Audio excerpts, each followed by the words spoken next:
नवंबर 1966, पश्चिम Virginia के छोटे से शहर पॉइंट प्लेजेंट में भयानक चीजें घटित होनी शुरू हुईं।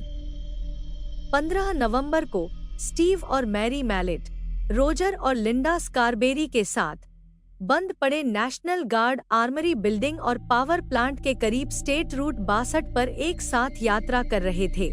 अचानक उन्होंने एक भयावह प्राणी को देखा जो 6 या 7 फीट लंबा दिख रहा था।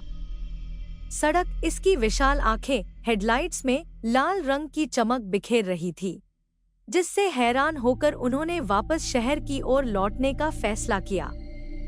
हालांकि जानवर पीछे रह गया। वस्तु हेलीकॉप्टर की तरह ऊपर उठती है। 100 मील प्रति घंटे की रफ्तार से कार चलाकर भी उनका पीछा करना शुरू कर दिया। यह हवा में शहर के बाहरी इलाके तक उनके वाहन का पीछा करता है, फिर पास के एक खेत में घुस जाता है और गायब हो जाता है। वे तब यह नहीं जानते थे, लेकिन यह पौराणिक प्राणी मोथमैन था। जब वे शहर वापस आए तो उन्होंने पुलिस को बताया कि उन्होंने एक बड़े काले जीव को देखा है, जिसकी आंखें चमकदार लाल थीं, जो टीएनटी क्षेत्र के पास सड़क के किनारे खड़ा था, जो कि द्वितीय विश्व युद्ध के पूर्व युद्ध सामग्री संयंत्र की जगह थी। लिंडा स्कारबेरी ने इसे सफेद पंखों वाला लगभग 7 फीट लंबा, पतला, मांसल आदमी बताया। हालांकि उसकी आंखों के सम्मोहक प्रभाव के कारण वह उसके चेहरे को पहचानने में असमर्थ थी। मेसन काउंटी के शेरिफ जॉर्ज जॉनसन का मानना था कि ये दृश्य एक असामान्य रूप से बड़े बगुले के कारण हुए थे, जिसे उन्होंने शिटेपोक कहा था। जीव को देखे जाने से स्थानीय लोग परेशान हो गए, जिसके कारण अगले दिन पॉइंट प्लेजेंट रजिस्ट्री में एक अस्पष्ट शीर्षक प्रकाशित हुआ। जोड़ों ने मनुष्य के आकार का पक्षी देखा। प्राणी। कुछ छोटे शहरों में प्रतिशोधी भीड़ में बदलने की प्रवृत्ति अधिक स्पष्ट हो गई। कुछ शामों के लिए इच्छुक शहरवासियों ने फैसला किया कि शिकार राइफलें, पिचफोर्क और मशालों की तुलना में बेहतर हथियार थी। नवंबर 1966 में 2 युवा जोड़े एक डरावने जीव का सामना करने का दावा करते हुए पास के जंगल से चले गए। उन्होंने शेरिफ को बताया कि क्या हुआ था और बताया कि कैसे अपनी चमकती लाल आंखों और 10 फुट के पंखों को छोड़कर प्राणी अधिकांश पहलुओं में मानव प्रतीत होता था। उसी महीने वेस्ट वर्जीनिया के क्लेंडेनिन में एक कब्रिस्तान में काम करने वाले कब्र खोदने वालों ने अपने सिर के ऊपर पेड़ों में एक अजीब आदमी जैसी आकृति देखी। उन्होंने अपने काम से ऊपर देखा जैसे कोई बड़ी चीज उनके सिर पर उड़ रही हो। यह एक विशाल आकृति थी जो तेजी से एक पेड़ से दूसरे पेड़ की ओर बढ़ रही थी। कब्र खोदने वालों ने बाद में इस आकृति का वर्णन भूरे इंसान के रूप में किया। दस्तावेजी सूत्रों के अनुसार इस शुरुआती मुठभेड़ के बाद पॉइंट प्लेजेंट और आसपास के इलाकों में कई अजीब दृश्य और घटनाएं हुईं, जिनमें मोथमैन का घरों के बाहर छिपना, ऑटोमोबाइल का पीछा करना और पालतू कुत्तों को ले जाना शामिल था। नवंबर 1966 में लगातार देखे जाने की शुरुआत हुई और 1 साल की अवधि में कुल 26 बार देखा गया। चमकती लाल आंखों वाले एक बड़े पंखों वाले प्राणी की रिपोर्ट पॉइंट प्लेजेंट क्षेत्र में केंद्रित थी, आमतौर पर एक विशाल परित्यक्त युद्ध सामग्री सुविधा के पास, या जिसे टीएनटी प्लांट के रूप में जाना जाता है। मोथमैन कहानी स्थानीय समाचार पत्र में प्रकाशित हुई थी। 1 या 2 दिन के बाद पूरा शहर प्राणी के बताए गए स्थान पर हथियारों से लैस होकर उसका पीछा करने के लिए तैयार हो गया, लेकिन वे इसका पता लगाने में असमर्थ रहे। गेटिसबर्ग टाइम्स ने पहले दावों के बाद 3 दिनों की छोटी सी अवधि में 8 अतिरिक्त देखे जाने की सूचना दी। इसमें 2 स्वयंसेवी अग्निशामक शामिल थे, जिन्होंने कहा कि उन्होंने बड़ी लाल आंखों वाला एक बहुत बड़ा पक्षी देखा। शहर ने सभी बुरी घटनाओं के लिए इस मोथमैन को दोषी ठहराना शुरू कर दिया। अगले कुछ हफ्तों में 8 लोगों ने अपने कुत्तों के लापता होने की सूचना दी और इसे मोथमैन की करतूत बताया। कई स्थानीय लोगों का मानना था कि मोथमैन पॉइंट प्लेजेंट के बाहर एक खाली परमाणु ऊर्जा संयंत्र में रहता था। शायद यह किसी गुप्त सरकारी प्रयोग का बचा हुआ उत्पाद था। वेस्ट वर्जीनिया के सेलम के निवासी नेवेल पार्ट्रिज ने दावा किया कि एक रात उन्होंने अपने टेलीविजन स्क्रीन पर अजीब पैटर्न दिखाई दिए, जिसके बाद उनके घर के ठीक बाहर एक रहस्यमयी आवाज आई। शोर की दिशा की ओर टॉर्च चमकाते हुए पार्ट्रिज ने कथित तौर पर साइकिल रिफ्लेक्टर जैसी 2 लाल आंखों को उसकी ओर देखते हुए देखा। फिर उसका पालतू दस्यू नाम का एक जर्मन चरवाहा, जिसने जंगल में उसका पीछा किया। पार्ट्रिज का दावा है कि बैंडिट की खोज करते समय उसे केवल पंजे के निशान मिले जो गायब होने से पहले हलकों में घूमते थे।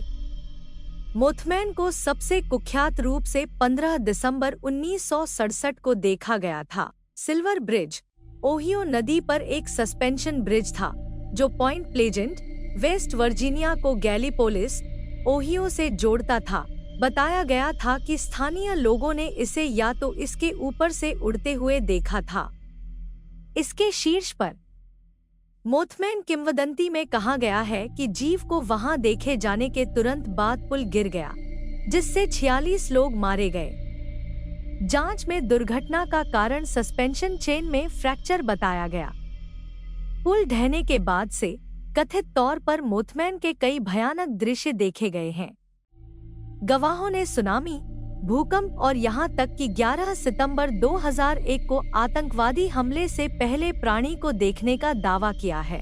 जॉर्जियाई समाचार पत्र स्वोबोडनाया ग्रुजिया के अनुसार रूसी यूएफोलॉजिस्ट का दावा है कि मॉस्को में मोथमैन को देखे जाने से 1999 के रूसी अपार्टमेंट बम विस्फोटों का पूर्वाभास हुआ था।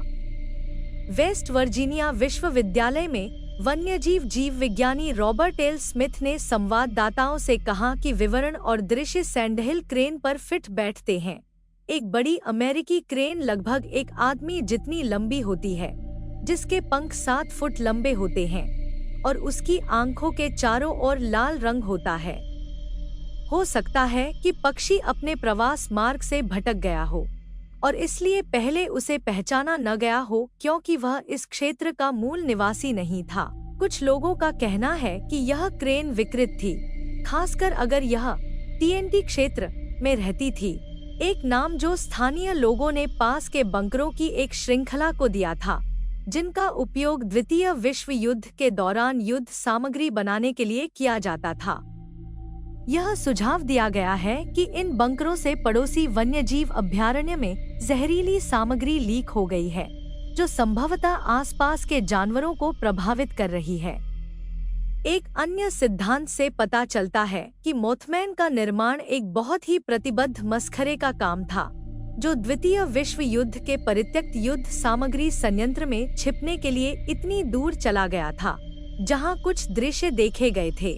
2016 में एक आदमी जो अभी पॉइंट प्लेजेंट गया था, उसने एक रहस्यमय प्राणी को एक पेड़ से दूसरे पेड़ पर कूदते हुए देखा।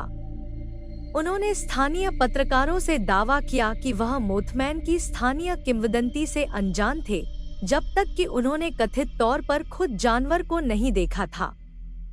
जुलाई 2018 के आसपास एक मिडलटाउन निवासी ने एरिगोनी ब्रिज के नीचे तस्वीरें लेते समय एक पंख वाले ह्यूमनॉइड, संभवतः एक मोथमैन के साथ अपनी मुठभेड़ की सूचना दी। जब वह मिडलटाउन, कनेक्टिकट में कनेक्टिकट नदी के किनारे सूर्योदय की तस्वीरें ले रही थी, तो उसने खुद को एरिगोनी ब्रिज के नीचे पाया। जैसे ही सूरज आकाश में ऊपर उठ रहा था, उसने जंगल के पेड़ों के शीर्ष पर एक गहरे भूरे पंखों वाली चीज को देखा जो एक मानव जैसी चमक थी। शायद सूरज उगते समय काले से ज्यादा भूरा दिखाई दे रहा था। अनिश्चित। हालांकि यह इतनी तेजी से गुजरा कि वह एक अच्छी तस्वीर भी नहीं ले पाई।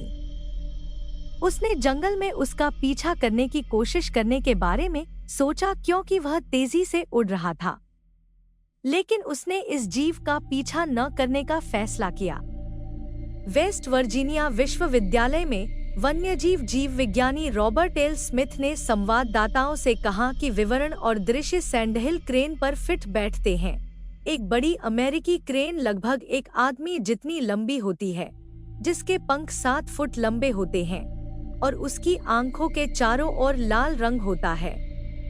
हो सकता है कि पक्षी अपने प्रवास मार्ग से भटक गया हो और इसलिए पहले उसे पहचाना न गया हो क्योंकि वह इस क्षेत्र का मूल निवासी नहीं था। कुछ लोगों का कहना है कि यह क्रेन विकृत थी, खासकर अगर यह टीएनटी क्षेत्र में रहती थी, एक नाम जो स्थानीय लोगों ने पास के बंकरों की एक श्रृंखला को दिया था, जिनका उपयोग द्वितीय विश्व युद्ध के दौरान युद्ध सामग्री बनाने के लिए किया जाता था। यह सुझाव दिया गया है कि इन बंकरों से पड़ोसी वन्यजीव अभयारण्य में जहरीली सामग्री लीक हो गई है, जो संभवतः आसपास के जानवरों को प्रभावित कर रही है।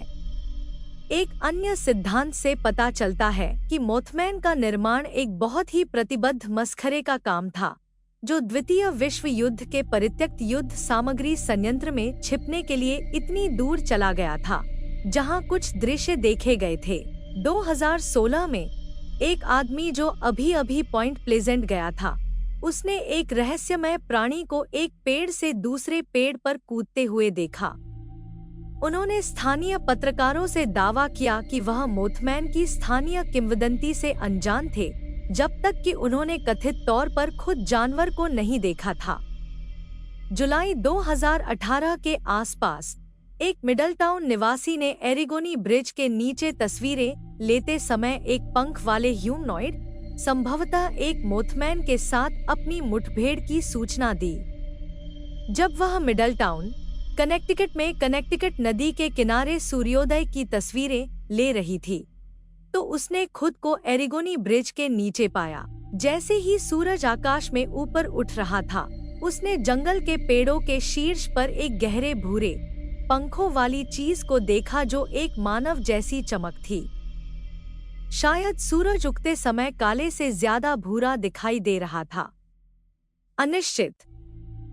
हालांकि यह इतनी तेजी से गुजरा कि वह एक अच्छी तस्वीर भी नहीं ले पाई।